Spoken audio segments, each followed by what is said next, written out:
We've advanced within striking distance of Archelon Fortress. Fenrir, the whole reason they started this war is being made right here on this base. It's our duty to wipe this base clear off the map. The HPM has been transported to Archelon Fortress from Cobalt Cave, and it appears it has already been fitted to Fenrir. The weapon works by emitting microwaves from both Fenrir and Archelon Fortress to create an overlapping field effect, detonating all fuel caught in between. Fly too slow for too long, and you'll be tracked by the targeting system. If you don't escape quickly, your fuel tank will explode. Thankfully, the targeting system has been impaired by the destruction of the satellite targeting facility at Cobalt Cave. Even with the targeting system impaired, the HPM still poses a threat. Be careful.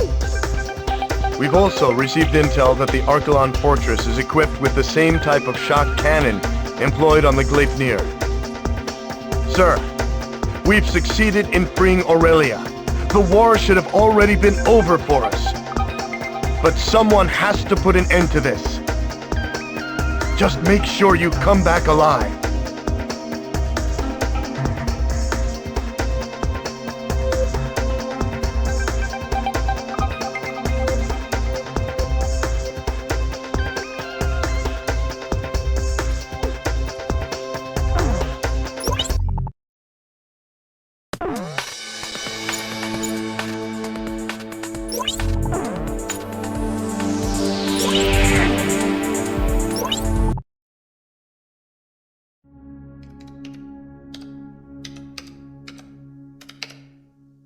As I wrote down the words that would reveal the truth to the world, I couldn't help but feel uneasy.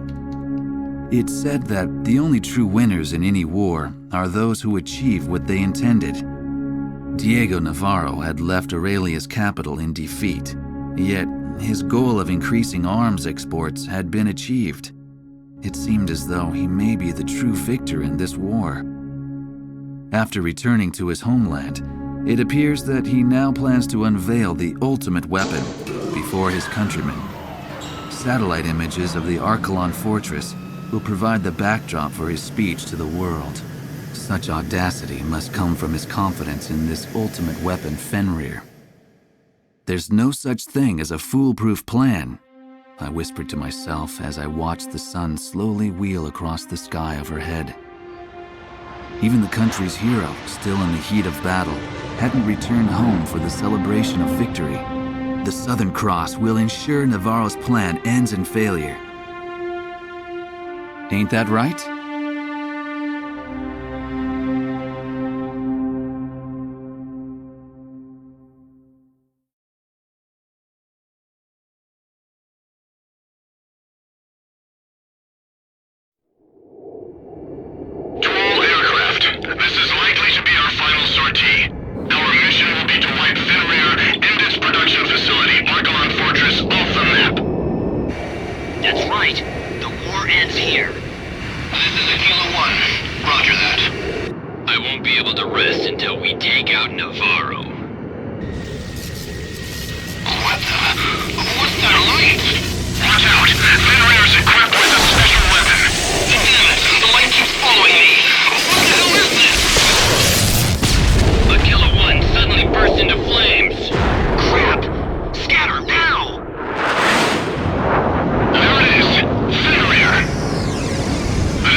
Fenrir is the only thing that's going to end this war. All right, bring it on.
happen.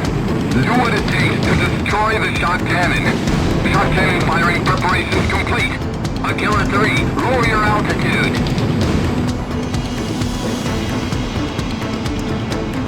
In 10 seconds. 5, 4, 3, 2, 1. Cannon firing!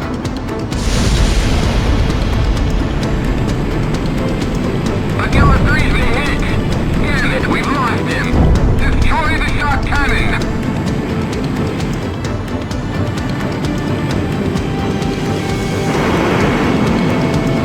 The shot cannon is preparing to fire again! In 5 seconds! 3, 2, 1. Cannon firing!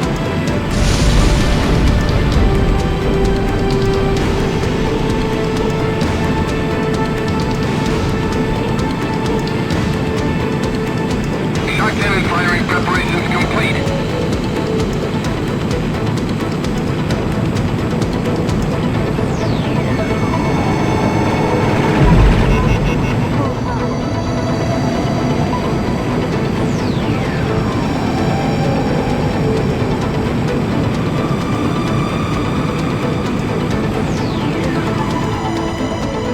5, 4, 3, 2, 1. Cannon firing!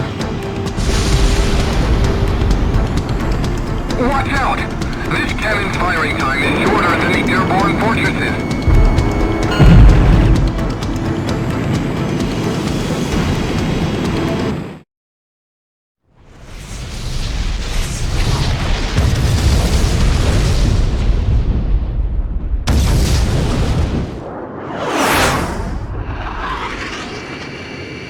The fortress has really been destroyed!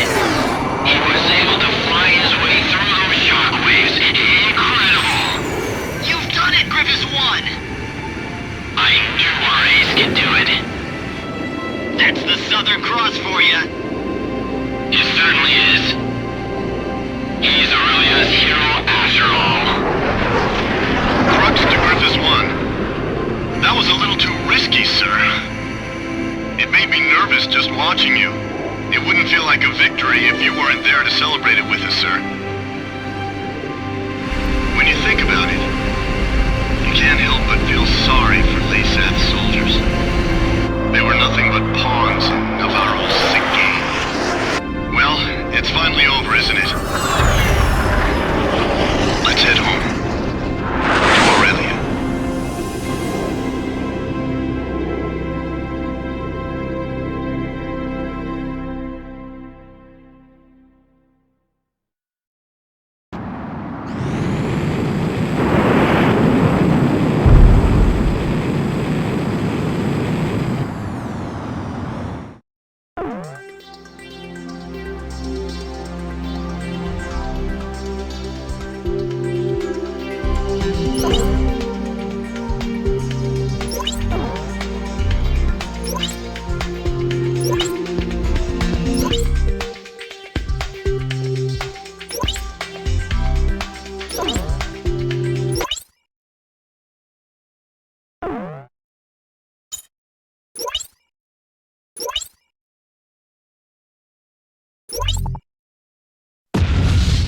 Archelon and Diego Navarro's beloved weapon Fenrir were ripped by explosions and engulfed in flames. While these images flashed on the screen, the eyes of the press watched as the enraged citizens of Laysath stormed in on commanding officer Diego Navarro. When the rage of the thousands had finally subsided, it is said that there was nothing left but the shattered remains of Fenrir. It's ironic that the stage for the unveiling of his greatest triumph would be his ultimate undoing. When it was all over, I tried to get an interview with the Southern Cross, only to find that he had already returned to Cape Aubrey. He said he's never really liked hot weather. Eugene Solano, the young radio operator, answered sheepishly. Peace had returned to Griswold, and it was now covered in the colors of the Christmas season. I went ahead and bought myself a figure of Santa, the kind that I could only find here. Albert, I thought you couldn't stand the Southern Hemisphere. a fellow reporter said to me as he saw the Santa figure, a memento of this southern hemisphere of backward seasons. "I like the design," I said as I embarrassingly showed it to him.